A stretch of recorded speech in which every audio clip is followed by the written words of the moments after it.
Welcome. So, we are here today with Clare O'Neill, who's worked in creative businesses her entire life. Claire works with textures, painting with beeswax and fire. Yes, I said that with beeswax and fire. And while there's definitely a starting point, she seldom has a set endpoint, which frees her to achieve spontaneous magical results. Claire is joining us to discuss the different layers and textures of creativity, adding great insight to our conversation. Claire, thank you for showing and welcome to the podcast. Oh, thank you. I'm very excited to be here. It's always fascinating to me how somebody takes, the words that I write and on the websites and the this and the that and puts it into a different format. So it's thank you for that wonderful introduction. Appreciate it. You're welcome. You're welcome, and quite well deserved. Um, Thank you. This is definitely going to be an interesting interview. One of the reasons why I definitely am pleased to have you as a guest is because I felt the conversation of creativity was missing textures. It was missing layers that we can translate not into the layers that you work with, but also Mhm. layers of creativity, layers of the visions. So, why don't we start by sharing with us how you got started? Tell us about how you came about this. What was your journey like? Sure. Well, I've always been interested in textures and feelings. So, if you go back to that childhood, I used to go shopping with my mom all the time, and I would always run my hands against the fabric of all the clothes and things. And so, texture has always been a real part of what's interesting to me. I like old metal that's got texture on it. I love fabric stores, not more to feel them. Mhm. I don't sew, but I just love that texture of feeling things. I love rocks. I love, anything that has a texture to it, especially an old texture.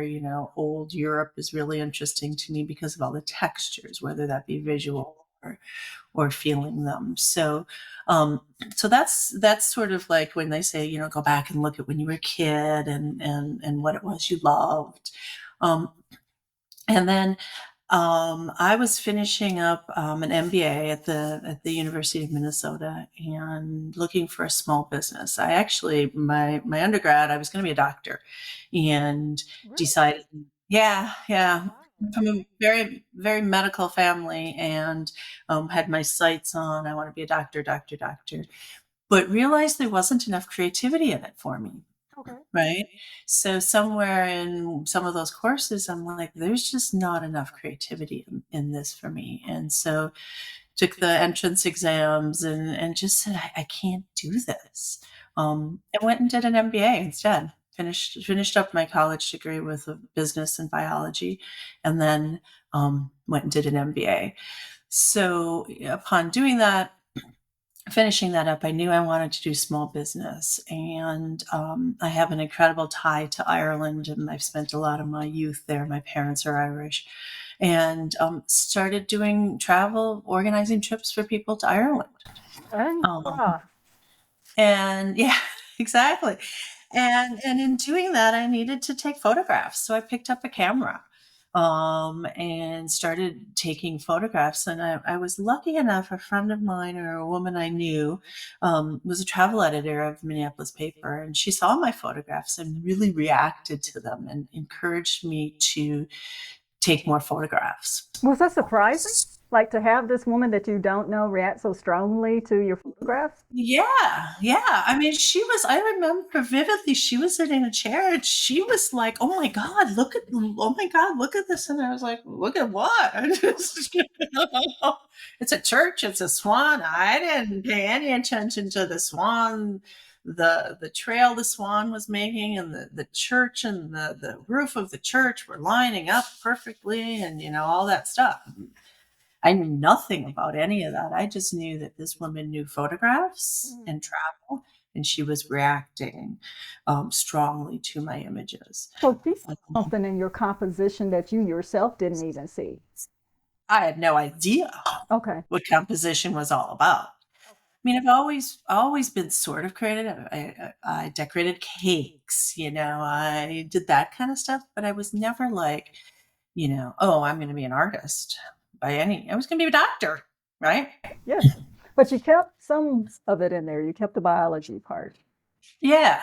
So, you know, so I started taking photographs more and taking my camera and back in the film days and very quickly got right. This is before I remember film before digital and standard Kodak. right and quickly got to black and white and then quickly got to I like doing this a lot. Um, but the images themselves still fell a little flat. So Thing. that's It's like, okay, it's one thing to take photographs, but where did the fire and beeswax come in and why that? You could have done because anything there's else. You could have stayed with just photography if you wanted to. What caused you to marry these aspects? sort of parallel tracks. I saw a painting that it's called encaustic. So Mhm. I don't technically. I tend not to use that word a lot because it sounds so. It's like it's going to kill you, right? Mhm. Mhm. So, but it's essentially a very old world process. And I saw a painting like that, and because it's beeswax, the light is being pulled into the painting. Whereas most artwork comes at us, right? Oh, Oil paints and everything, they're coming at us. But this light is going into the painting and bouncing around a painting. So it's a very different feel. You see an encaustic piece of work and you are drawn to it. oh wow. And the fire comes in and the beeswax has to be fused with each layer, Okay. right? So And is that using both the fire and the beeswax, or is it mhm. primarily one or the other? No. So the word encaustic goes back to the ancient Greeks. It predates oil paint. Really? So cave painting started first where they were putting pigments on a cave, right? Then the Greeks were using beeswax to waterproof their vessels going into battle. They figured somehow, some way that they could put the pigments into the beeswax and they could paint warlike images as they went into battle. The Spartans were very battling people, right? Yes. Um, and so, but it has to be burned. So the word encaustic actually means to burn, Okay. right? So then came oil paint, right? They figured they could suspend pigments in oil. That's what a medium is, everything, Mhm. and you could suspend pigments in water and all these kinds of things. And encaustic sort of got left behind. Um, but the Romans used encaustic back in the day to paint portraits and put them in the tombs of people. So they have pulled out in, kind of recent years, the last couple hundred years, they've pulled out these paintings and they're like the day they were painted. Nothing deteriorated. Beeswax doesn't deteriorate. So it creates like airtight then. And so all of these are extremely well preserved. They are archival. With the pigment. Mhm. Wow. Yep. Okay. Yep. Okay. So encaustic is a medium that pigment goes into. Um, and so, but as I said, the light also can go into it and bounce around the painting differently. So I was just drawn to it. And I tried it and I failed miserably at it um, So because I you had nobody to instantly turned teach down. me. Yeah. Um, and then I'm like, well, I love photographs and bees. How do I bring the two of these together? And really started to try to figure that out. Took a 3-day workshop and tried to figure that out, and sort of came up with how this is going to work for me. And texture became part of it. Then I can throw wax at it. I can carve in.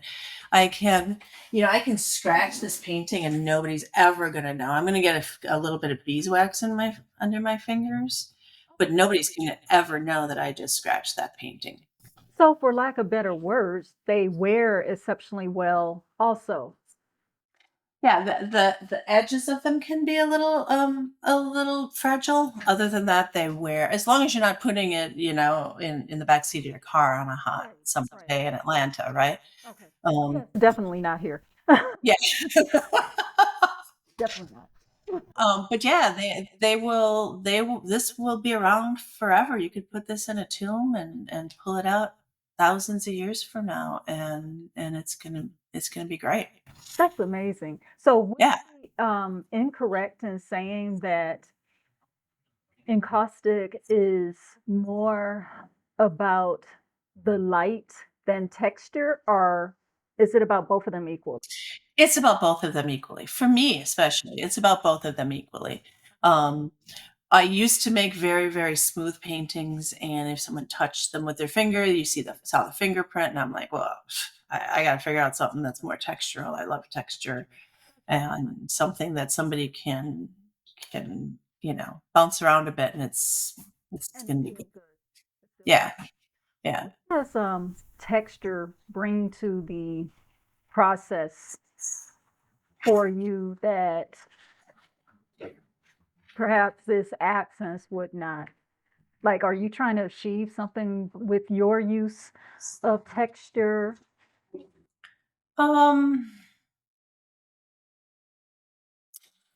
Probably my use of texture in the way I work really is kind of a practical thing in that they are more durable because they're textured, right? I mean, I do love texture and I love throwing things, and I am not.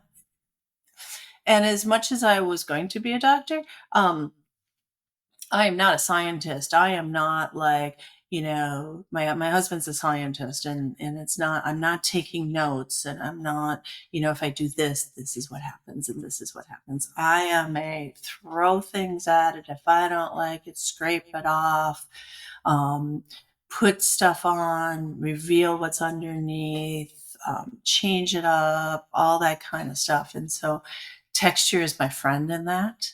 It's because it's durable. You like the durability of it. Yeah. Okay. Yeah, yeah, and I just love running my hand across it, right? Still from Still, it's that rub and then that feeling, and yeah, yeah. So what was your initial experience like? Like, did you encounter any biases or any misconceptions even within yourself? About being an artist or about um, I come from a very medical family, and it's very lineal, right? And So you were so expected to follow suit. my dad could not understand anything that didn't have a title to it. And even though artist and entrepreneur has a title to it, like marketing, he like that was not, doctor, lawyer, bookkeeper, secretary, teacher, titles. So I did very much come from that family of you just do that on the side, you Okay. know, Okay. get yourself a job, do that on the side. Gotcha. And it really wasn't until my father died that I could break free of Oh, wow. of trying to live his life, Okay. The right? expectation. Yeah. Oh, wow. Yeah, he was a pretty strong character. He was a pretty strong and powerful character. Yeah. Gotcha. Gotcha. Yeah. So, not to get too personal, but do you believe he ever found joy in your work? No, Okay. no, no, could not understand it. Um, no. But he That was loved what he did, and you kept continued because that mattered to you. mhm. Yeah, and I truly did start flourishing when once he died. It really You can really see the definite distinction of now I can do this. Gotcha. Yeah, so that was pretty strong bonds, you know. Yeah. Yeah. Thanks for sharing that with us. Um, what about unique, and that's quite something to overcome because parents are well intended, and they Mhm. want their children to do well, of course, um, and to avoid some of the rough spots maybe that they hit in their lives. But equally courageous is the child, adult or not, who has something that they hold in their heart and they still continue to hold it there and experience it regardless of that. So, yeah, yeah. What about any, because you mentioned the Greek use of encaustic. Um, is there any interesting trivia other than that? Any neat historical facts, or things that like we may see, but we don't realize that this is what you're working with, and we've seen it in so many ways, but we just don't recognize that. Well, I mean, the interesting trivia goes back to those Greeks, the ancient Greeks, and people, they may see the art and not understand the true history behind it. Mhm. Um, I mean, I'll be honest, I don't when I'm doing a show or anything like that, I always just talk about beeswax. And to be honest, I don't really go into that history that much because I'd rather talk about the art Yeah, and what it means and why I'm creating it and what the image is about exactly. rather than getting caught up in some of that. Because then you're educating and educating and educating, and they say thanks and walk away, right? I want to know, I want to know. I mean, um, if I create art with heart and know my feelings, moods, emotions, kind of things as I'm creating the art, what I'm trying to say, it will resonate with some people. It's not going to resonate with everybody, Exactly. right? That's Nor do just you want it to, because everything isn't for anyone. You only want exactly. on to you. So, And they're going to bring their own feelings, moods, emotions, past memories, all of that to the work. And so my job is when I'm in a show or something like that is to talk about the work and what they're seeing in it. And sometimes people come up with things that I would never have thought about. It has nothing to do with me or my, realm, but it reminds them of their childhood, some trees, their childhood and something where it's completely different to me, right? But that's what the conversation. surprising encounter with that. Pardon? What has been your most surprising encounter with? I mean, I think the one I remember most was it was in Santa Fe, and it was a woman who, it was a stand of trees, and to be honest with you, they're a stand of bonsai trees, so they're very little trees, right? But how it's a fairly large piece. It's a 36 by 36, and they took up the whole piece, right? And so it felt like it was a bigger stand of trees. And she went to her childhood and what these trees meant to her and all of this stuff. And I'm like, it's a bonsai tree that I took at Como Conservatory, but they spoke to me in some way, right? Gotcha. But, but she had no idea they were bonsai, and we all bring our own history to something. Of course. So for a while, Works. I don't. So for a while, I was a publisher of a book series actually, and it was called Open to Interpretation. So people used to say to me, "Your images tell stories," Mm, and I said, "All right, what stories are they telling?" Right? I mean, I know my story, but what are you seeing in it? So I ended up creating this book series. There's about 4 books in the series, or there is 4 books in the series, called Open to Interpretation. And I did a call for entry for photographs. So say it was Water's Edge was the theme. So we had all these people submit images for Water's Edge. And then we chose 30 images, and then I opened it up to writers. And the writers wrote 2 stories for every image. Oh, wow. So the book, you look at the photograph, which is one interpretation, and then you've got each writer doing their own interpretation and what they see in it, and it was a fascinating project. Yeah, it sounds like very much so. Yeah, it started first with an exhibition I did open to interpretation, and then I turned it into a book series, and it was truly fascinating. Um, and then we, as the reader, as the viewer, we also are bringing what we see in it and responding to each story. And I can just yes, imagine what a gift that was for even the participants, for the photographer to see what the writer created, as well as for the writer to experience, the photographer's work themselves. That was a tremendous gift. and then the writers to also see what somebody else wrote about it.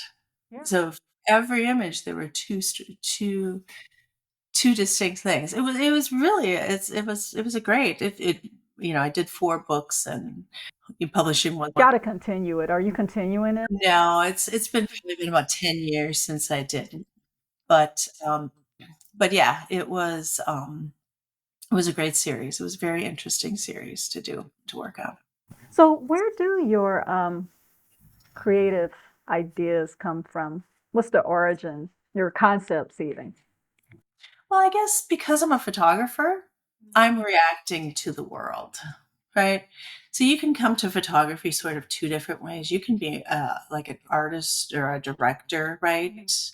And create the scene and all of that kind of stuff, right? And like maybe bring in a model, and I want the model to wear this, and I want her sitting under, at this booth in this restaurant that's 1950s, and she's got this look and all of that, right? Right. You can go out into the world and react. Mm. So I'm one of those reactors. I know, like in my gut, this is what I want. I see something. So, for instance, I just got back from Hawaii, and we were at this ancient Hawaiian site, and I see this guy, this young man walking along with this fish net, right? And I'm like, oh, where's he going? What's he doing? And he happens to stop, and the palm tree's got this curve to it, and he's on the rocks, and he's waiting. And I mean, I got the perfect, waiting for him to just toss that net, which of course he never did. Not until I walked away did he toss the net. You know, he didn't tell me, Lisa. I was there for 10 minutes taking his photo. And then I finally realized maybe he's not tossing the net because he just doesn't want his photo taken. Mm. Okay. So I kind of was, that was the feeling I was getting, and so I honored that, and I left. Um, but I was reacting to what I saw. So, I can go on a trip, let's say, and not pull the camera out at all for Mhm. a day or two, Mhm. and then I see something, and then it's hundreds of photos are taken. Gotcha. Um, and then so that's the start of my work. So some artists may have, blank canvas. Well, what do I do with this blank canvas? Where do I start? Because my work is starts with a photograph, Mhm. it's a reaction to that photograph. When I look through all my images, there's a visceral reaction to it. I can feel it in my body. It's like a gut. And it's not that big, right? But I can feel it in that's the one. Yeah. I'm drawn to that image. There it is. Um, I got to give you credit though, especially as a photographer.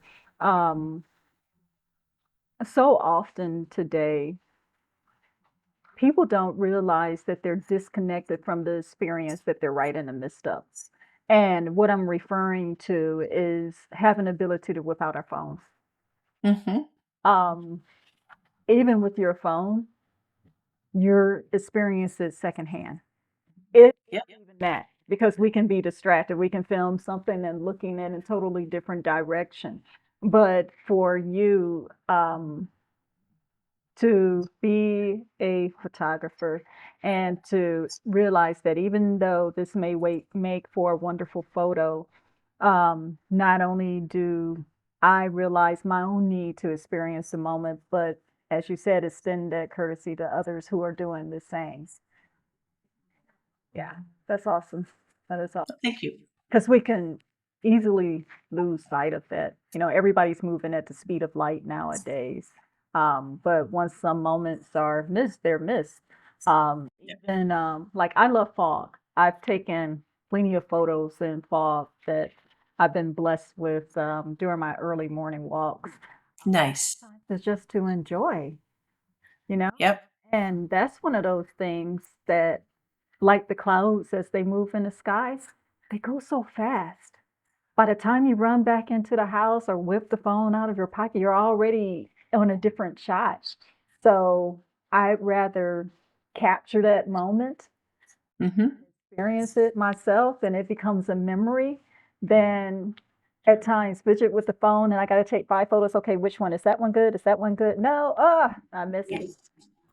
Yeah, I mean, cameras are a really interesting thing because sometimes they can get you to see differently, Yeah, and sometimes they can get you to miss what you should have taken in for the photograph for the soul yeah. thing, right? And so there's this really interesting double thing that happens there. Because I can see things differently through the lens of the Hmm. camera, Hmm. but there is definitely that time to just put it away, and this sunset is just for my soul, or this graduation is really just for me to be present and not have something in front of my eyes, right? Exactly. So they're really this interesting, they That's can go either way. yeah, yeah. So let's say that you're embarking on a new project. Can you Yes. walk us through what your creative process looks like? I mean, if it's a truly new project or a new painting, right? So they're kind of different, right? So if it's a new painting, it's really about just going through. Say I went and I was in a ring with a horse, and the horse ran around the ring, and I took 600 photos of the horse. Yeah, I know. My initial process would be to just blast through them and get rid of 400 of them, right? I mean, a lot of photographers, they keep all their images. I can't bear to do that. I'm a declutterer. So if this image is better than this one will never be good, right? In my opinion. Yep. So out it goes. Um, and then I'm looking for with a horse, I'm looking for gesture. Okay. I'm looking for what might make that horse look a little different in how they're maybe running, or something like that. How their feet are, how they're turned, eye contact, non-eye contact, that kind of thing. And then that's what becomes that Okay. gut feel. I tend to isolate them then. So I can be in a ring with a horse and there's barns in the way and there's pickup trucks and all this stuff. And then I go in Photoshop wise and I take out that background Okay. because I want to create my own background. I want to create my own feeling, my own emotion, mood that goes with this particular horse, right? And not try to, have it be realistic. I'm not making realistic work by any shape or form. The photo is my start. Okay. It's my inspiration. It's my beginning. Yeah. I take that photo and take out the background. I play with some apps, some phone apps. Snapseed is one I love.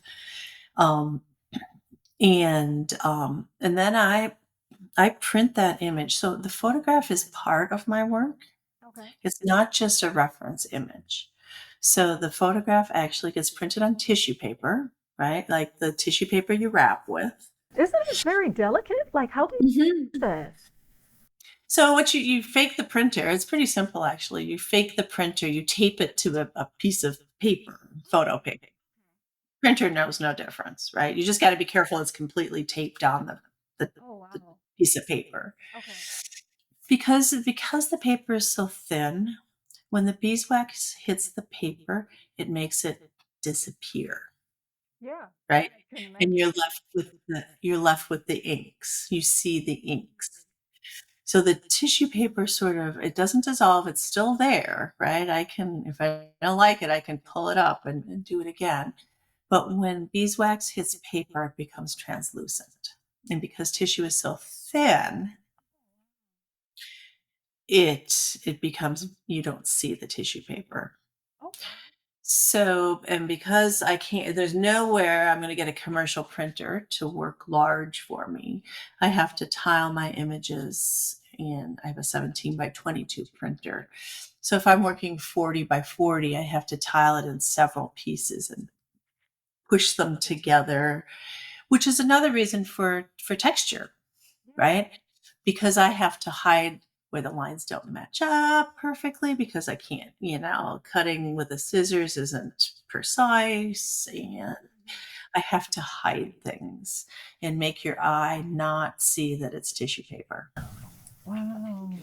And so once it gets printed, it gets embedded. There's layers of beeswax and colorants that go down first. Tissue paper goes down, and then I have to embellish on top. So that's how the image works. Now, if I'm going to do a whole new series, and so this one's still bouncing around my head. I don't know exactly what this one looks like yet, but um, Is this brand new? Like, or yeah, I mean, is this this is what, yeah, I guess they probably haven't told anyone this yet. Yeah, you're right. Um, I've been to Ireland over 50 times now, right? So Ireland is really a home for me as well, right? And so with the pandemic, there's this disconnect, right? There's I can't go. And so um and I am Irish. I identify as Irish. So much about me is Irish. And so I'm working on sort of the journey home, ah, how I can incorporate Ireland and what I feel for Ireland, how I see Ireland into my work. mm, And it's probably going to be some seascapes, but probably some portraiture as well. I mean, the Irish people. Um, and I'm not 100% certain how that's going to look yet, but it's definitely been on my mind. It's part of who I am, so it needs to come out somehow. yeah. That sounds like one of those soul projects that Yeah, color will reveal itself as you go. exactly. Yeah. Exactly. So horses, I love horses and that's about power and strength and beauty. I am not a horsewoman. Like like like I take people to a dude ranch every year and we photograph and make art, right? Okay. And I am scared to death that these horses, if I won't go through the corral with them or whatever, but I can stand in the middle of a ring and have a horse run at me because I know he's not going to hit me. Right, right. So That's that's not, yeah, exactly. But they're huge. Yeah, I didn't grow up with horses. But they represent power and strength and yes, beauty and grace yes, and all these things to me. Um, so it's like, what does Ireland really represent to me other than part of who I am? But what does it really represent to me? And so I'm sort of in that soul searching yeah, um, place and I've started bringing photographers back to Ireland with me now, so there's this opening that's happening and um this last I did my first group of photographers. It was for 20 I did one 20 years ago, but um I met with this woman that I know who's her name is Regina of the Land, and she's all about the land and the connecting to the spirituality, the ancient Celts, and the all of this. So I'm spending a little bit more time talking back and forth with her and listening to her mhm, podcasts and sort of what is it about the land that created the people and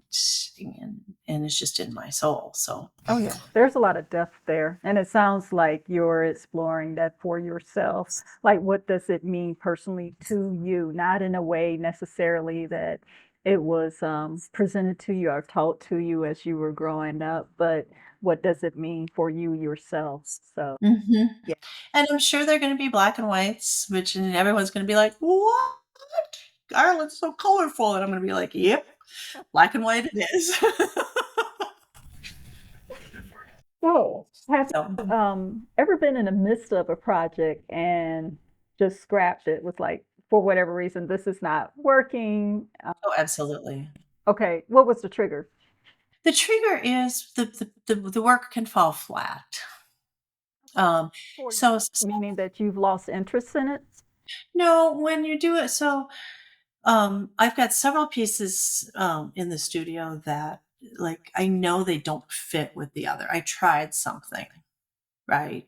And, like, one in particular, it's a beautiful piece, and I haven't ripped it up because I still like it. But it's very graphic. I my work tends to be it takes up the whole piece. It's very like, "Here I am, here's your voice." I didn't have a voice until probably sometime after my father died. Um, so my work is very much it takes up the whole piece. This particular piece didn't. This particular piece is a lot of colorants on the bottom, the image goes through the middle, and colorants on top. And I love the piece, but it's not who I am. It's not it doesn't have the voice. And I was trying something out, and I love it. I made a second piece, and it really fell flat. That one did get destroyed. But so I still have this piece, but it doesn't sing who I am. And so I just ripped up a piece the other day. It just you look at it after a while and you're like, "Yeah, that really isn't doing much for me." And so I rip it up. I just peel the image off and keep going with a different image. So sometimes you do end up with pieces, you're trying something out when you're experimenting and trying something out. You know, if I was my husband, he'd be so much more like trying small pieces and test prints and this and that. And I just go straight for, let's do this 36 by 36, see how it looks. Totally Um, different approach. yeah.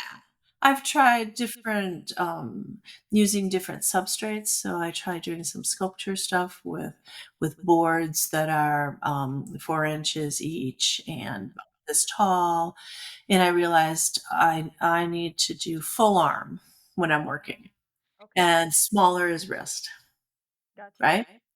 So then you have a couple of these pieces, and I tend to just give them away, or Good for keep you. them and love them, and be like, okay, that's a reminder, or rip them up, right? Yeah.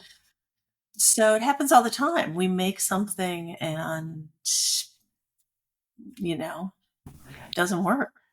I don't think that as creators, we realize that even though we created something, whether it be an artwork or whether it be a lifestyle or a career, that as the creators of that, the person who created it also has the right to tear it down.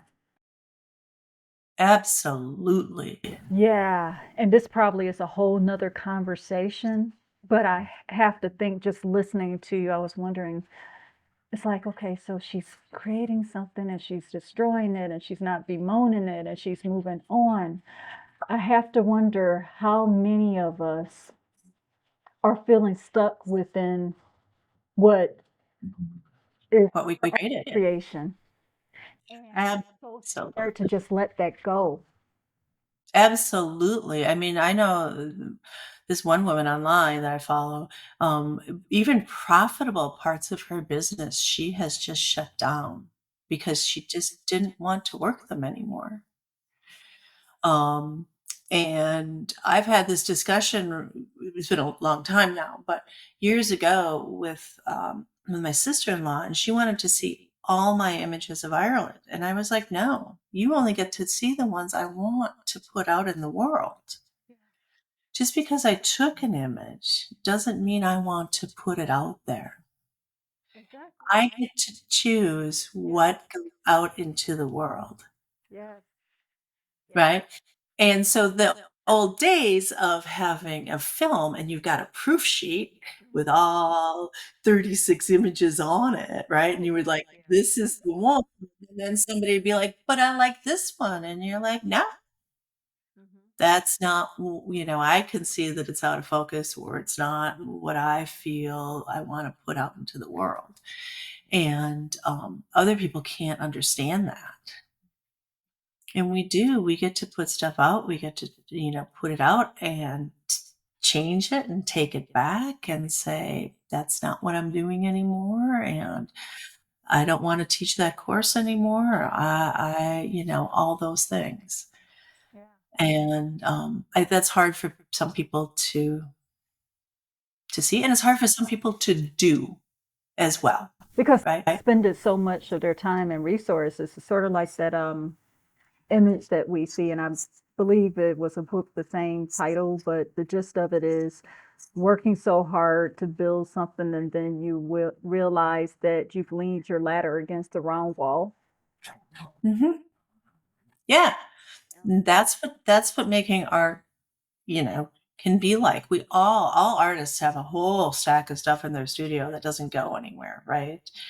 I mean, we hope stuff does. We hope, um, we put our heart and soul into it. Sometimes we're getting ready for a show and we're just cranking stuff out and we're not putting our heart and soul into it. And you put the stuff up and it's a fascinating thing to actually do a show and talk to people about your work and watch what work they're looking at.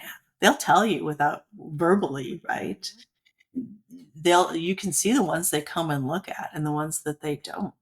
And then you sort of look at them yourself and you're like, yeah, I didn't have my heart and soul in that piece. I just needed, to create more work for this particular show, and those pieces I would rather rip up Mhm. than To have just. something that doesn't represent you or is a poor representation. Mhm. Gotcha. Yeah, a little bit like water-free crystal. There's no seconds here, right? If it's not up to snuff, we break it up. Yeah. Life is art. Life is art. Mhm. Yeah, that's like I said, that's a whole nother conversation. But moving on, because that there's some depth there, and we don't have time to cover it for this section. In the introduction, you have a definite starting point, but you Mhm. don't necessarily have an end point. And being that that's the case, how do you know when a work is complete? I mean, your gut will ultimately tell you, right? Which means you trust yourself. Which means you have to trust yourself. And, artwork is full of not trusting yourself, right? So, what I will do is I will actually live with the piece for a while. Okay. So I may actually hang it in my home and, glance at it or, pass it by. And eventually it will actually tell you if it's done or not. Okay. Or you may be like, yeah, that's not quite right. Or, oh, this piece over here needs some help. Like for instance, one of the first horses I ever photographed was photographed in the snow. I'm in Minnesota, right? We have photographed in the snow. And the horse really didn't have any hind legs that I could see, right? But when I isolated it and put it on the thing, and I knew that that's what it was, and my mind was still could see the whole image with the trucks and the this and the that, And I put it on the wall, and eventually, I'm like, that horse has no hind legs. I have got to give this horse something of two hind legs. Otherwise, it makes no sense, right? I mean, that didn't take a hugely long time. That was probably putting it on an easel in my studio and looking at him and like, oh, he got no hind legs. So I could just put in I could just take a color, a pigment, and put in the hint of a hind leg, right? You still get the feeling that it's in snow, Mhm. but at least you have this really vague look to it that there's some two hind legs there. So it's really important and I do this with my students all the time, is they're not sure, and I'll take the work especially when we're at this ranch we go to, and I'll put it way across the room on the piano, actually prop it on the piano, and I just say, "Just keep looking at it." And sometimes they're like, "Yeah, I think it's done," and then other times I see the picture's gone and it's back on the table, and they're like, doing more stuff. So, ultimately, there's always something more you can do to a piece of art. You can take it too far by doing too much and Oh, and overwork it. Yeah, right.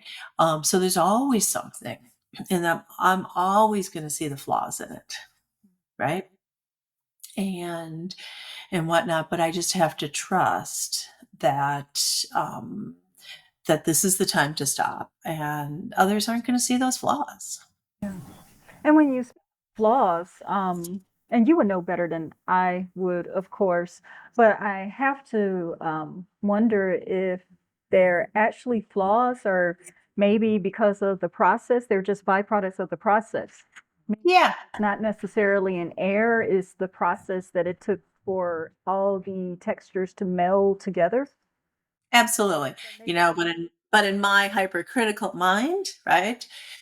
Right? They're flaws, gotcha. but they're not, right? I mean, truly a flaw would be if I did something that, it's gonna delaminate over time, right? If I'm not, making sound art with the few rules that I have to live by in using this medium.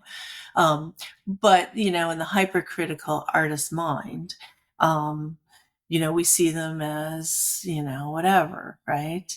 But other people don't see that at all, right? And how Of long course. do you sit with a piece on average before you deem it to be complete? Oh, that's a good question. Sometimes I'm like, "Oh, well, look, right, put it out there, right?" I haven't done anything on Instagram for a while. I need to get that out there. Um, and sometimes some pieces some people have never seen. Okay. Right? And like I have downstairs, in the studio, I have a piece that like I love a portion of it. Mhm. And the it's another horse and the legs and all that. The ground is in the kicking up the dirt and all of that is perfect. But I've tried 4 times now to figure out the rest of the horse. And I'm just done with it.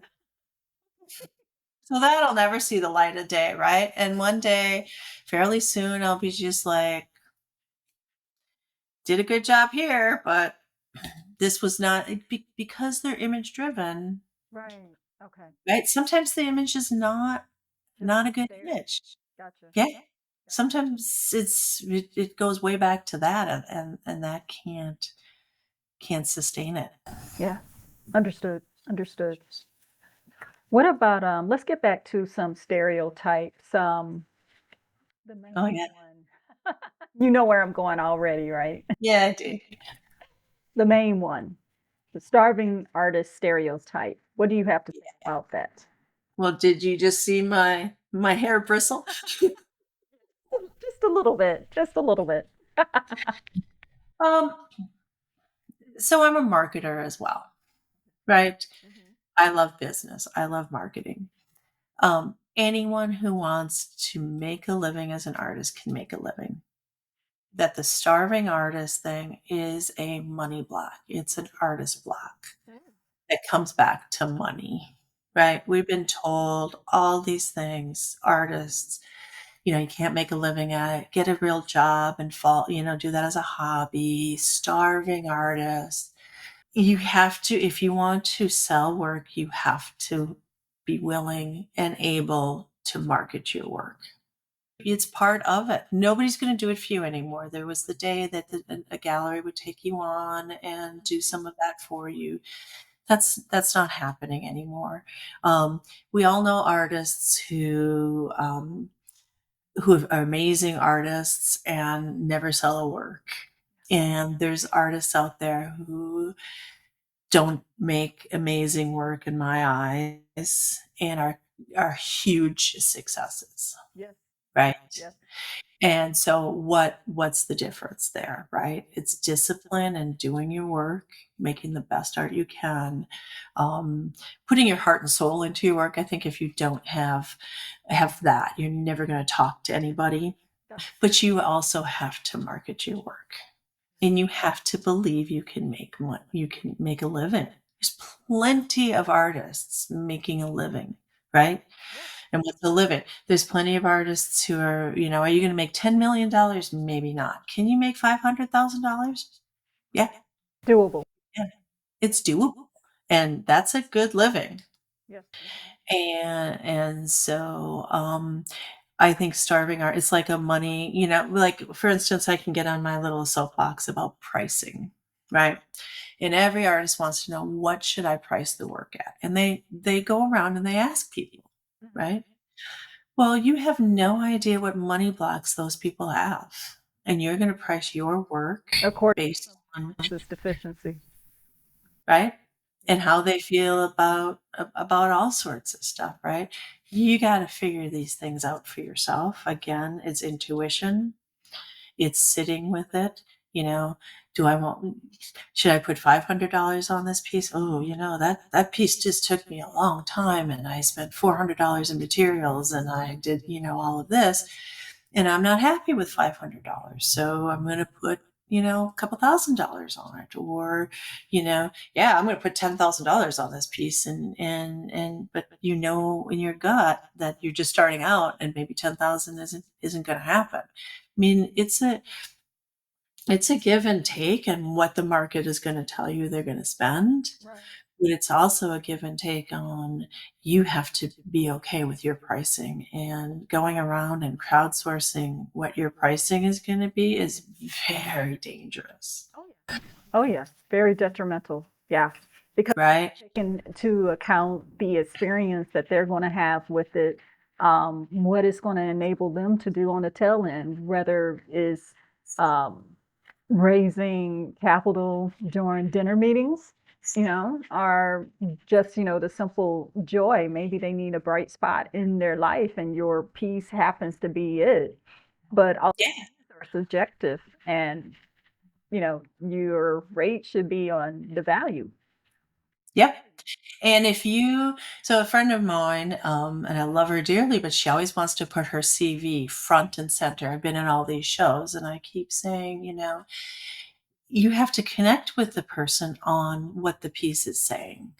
And if they love your piece and they're willing and able, they're going to pay what the price is for your piece, right?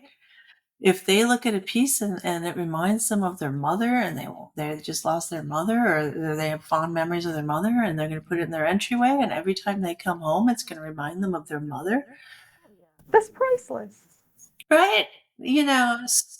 So we are not working with it. It's not an envelope. It's not a commodity. It's not, price, and your cost of goods sold, and your labor, and your this and your that, and looking at the market and what everyone else is pricing at, and you got to price your envelope competitively, right? You're talking about feelings, moods, and emotions, and connecting to people. Yeah. Yeah, and that's Right. deeper. And I appreciate your candor and directness on that, um, because that's, no matter how you cut it, that's exactly what it is. You are engaged in the business regardless if you like it or not. If that's the outcome that you're seeking, then you owe it to yourself to do that so that you don't have to follow the well-intended but bad advice like, oh, now I need a real job. Yeah. Yeah. Or I wouldn't pay more than $10 for that. Well, okay, you're not my audience, right? Right. They're not your buyer, and that's okay. That's And it's okay. okay. And you owe it to the people. This is really hard for some artists too, is you actually owe it to the world to put your work out there. There's a very famous quote, I can't remember who it's by, one of the very famous artists, about, my job is to create the work, not critique it, right? Mhm. So you put it's your job to put your work out there. People want your work, right? So much of selling, people feel it's the sleazy, car salesman, whatever. But it's your job to put the work out there. Actually, Keith Carter, he's a well-known photographer. He had a discussion one time. He told me this in a workshop, that he was at a dinner party and he was talking to a scientist and they were talking about their jobs. And it sort of came down to the scientist said, your work is really important. And he said, well, so is yours. And he says, well, if I don't do this work, the scientist, someone else is probably going to do it. But if you don't do your work as an artist, nobody else is going to do it the way you do it. Ah, Right? So it's our job to do that work and then to put it out into the world for others to connect to and find joy and live by and all of that kind of stuff. So um, that's part of that starving artist thing. We think that our work isn't valuable. and it And it's definitely is. super, super valuable to some, right? Just by To virtue some. that it exists, for so many reasons, and most will go uncovered. What's the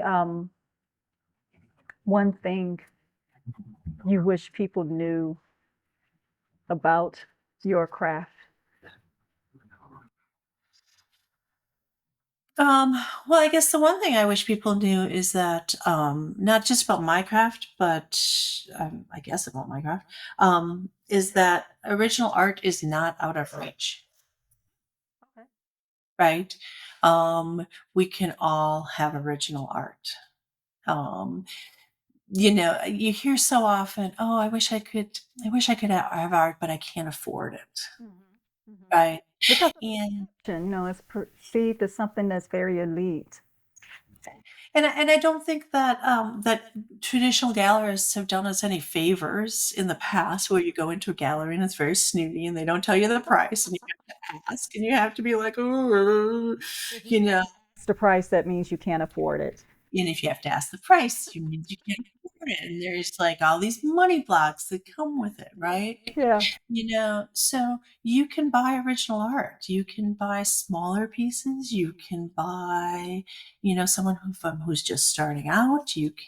There are people who are on the lower end of the spectrum. They prefer to keep it that way for whatever reason.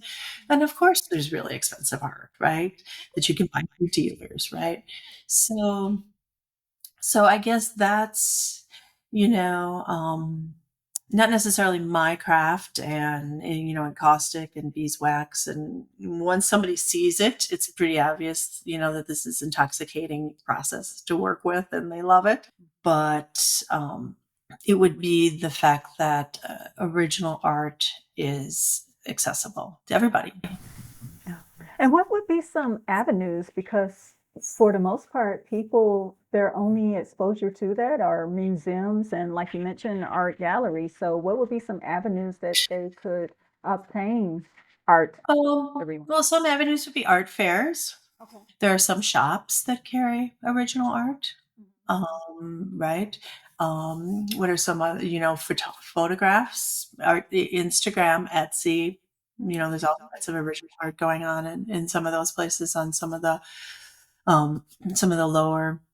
Instagram really is a great, Pinterest, I guess. Pinterest is always hard for me because it seems to be that you lose the creator in how it gets pinned to all sorts of places. Um, but I personally don't think there's anything wrong with buying if you want a watercolorist and you buy a note card from the watercolorist and you want to put that in a frame, Yeah. right? I mean, it's an original piece of art that you can put in a frame. Definitely. So there's lots and lots of avenues for art schools. They'll usually have a sale at the end of the year. I know the MCAT is the big one here in Minneapolis, and it's a big deal. The end of year sale that they do Okay. And even is movie studios are the glass blowing. I remember in St. Louis there was Third Degree Glass Factory, and they did classes, but they offered some that their students have made as well as the glass Mhm. work that they made, and this open. So yeah, there are different avenues out there for them. There's all sorts of different avenues. For the last couple of years when I go to the Dude Ranch and I do this workshop, I've had people, other guests at the Dude Ranch buy my students' work that they're doing in the workshop doing. So there's all sorts of avenues, to You can imagine how encouraging that is. It's like I created something and someone saw value in it immediately. immediately. Exactly. Yeah. Yeah, exactly. And so, I'm also a firm believer in just because you're a student. I mean, once you have the basics of your craft, right? We all want to know our craft and to do our craft well. Right, right. But I also don't think you need to probably get in trouble on some of this, but I don't think you need to do 20 years before you can start charging Exactly. prices. If you do your craft well, it's well made and it connects to your viewer. Hmm. Yeah. Oh yeah. Yeah. See, and that's another conversation itself. I get where they're coming from, but with skill, with the valuation of pieces, someone can come in with a natural talent and skill, and it can outpace someone who has been doing that, in fact, for 20 years. Absolutely. I do not believe, as you mentioned, that we would use that in any other. Can you imagine saying that, oh, well, it's the first time you built a house, so you should give it to me for free? Mhm. Or Yeah. the first, vehicle that you made, you should give it to me for free. Mhm. No, that's the scarcity mindset is also, valuation. If something doesn't hold value for you, that's one thing. Yes. But to deprive the worker of his hire, that's something totally different. Mhm. Yeah, so unfortunately, art does have a lot of these things thrown at it all these years, and it's hard to shake off. Yeah, yeah. Learned behavior. So, yes. What's next for you?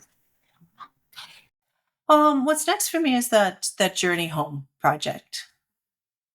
Is to I'll be taking another group with me, this coming October back to Ireland, so that'll be my next trip is in October again, and, so that's really what's next for me as far as my work.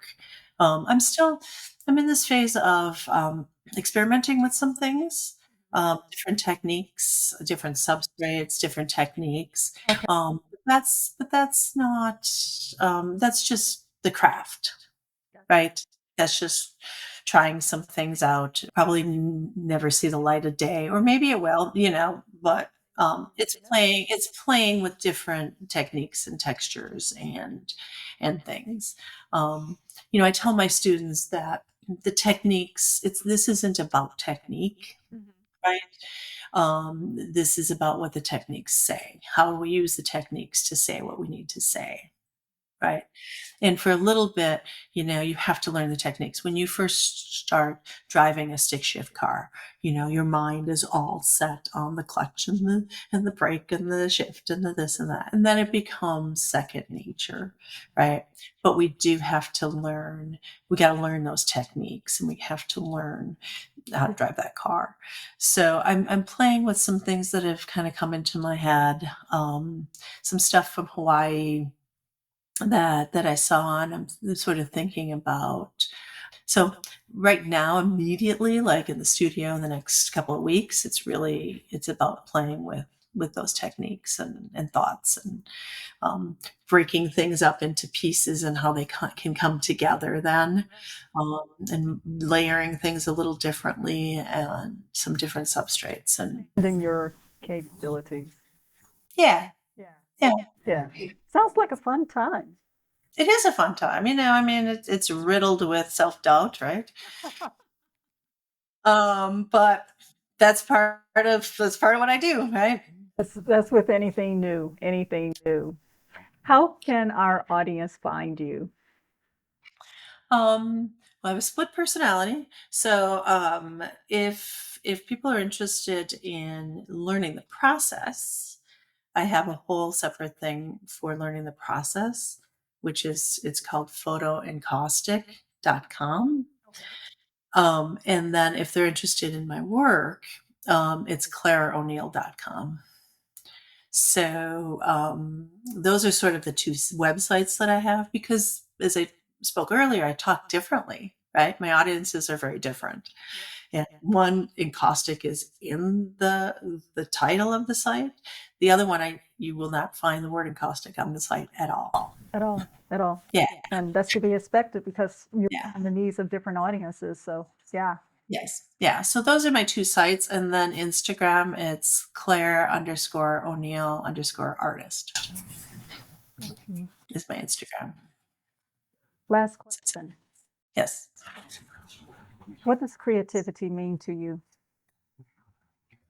For me personally, finding my way in the world. It's expressing myself and finding my way. Once I leaned into it's okay to be creative, it's okay to go this way. I think my world changed an awful lot, and how I express myself, how I lead now more with an open heart than I did when certainly I did when I was studying biology. Um, so I think for me personally, it's how I express myself, show people who I am. Um, I personally think everyone is creative. You'll hear a lot of people who will say, "I'm not creative." I used to be Did you? I used to be one of them. Yeah, I think we all have creativity. Even my father, who it was a very lineal creativity, but he was a physician. As a physician, he also had to be creative with how he was going to, um, work with patients and try to figure out what the issue was, and the problem solving, and the this and the that. I mean, that's all creative. Might not be in the same form that I do, but I think we're all creative. Nonetheless, Yeah. nonetheless, exactly. Claire, Yes. I want to thank you for your time, Thank you. for insights, and sharing your experiences with us today. This was a lot of fun. I appreciate it. So thank you. And to you, our viewers and listeners, I hope that it's opened up your world of creativity, that you see that art is life and that there is no one set way to pursue it. Thank you so much for tuning in to our Create series. I am Chris Vaughn. This is In Her Company.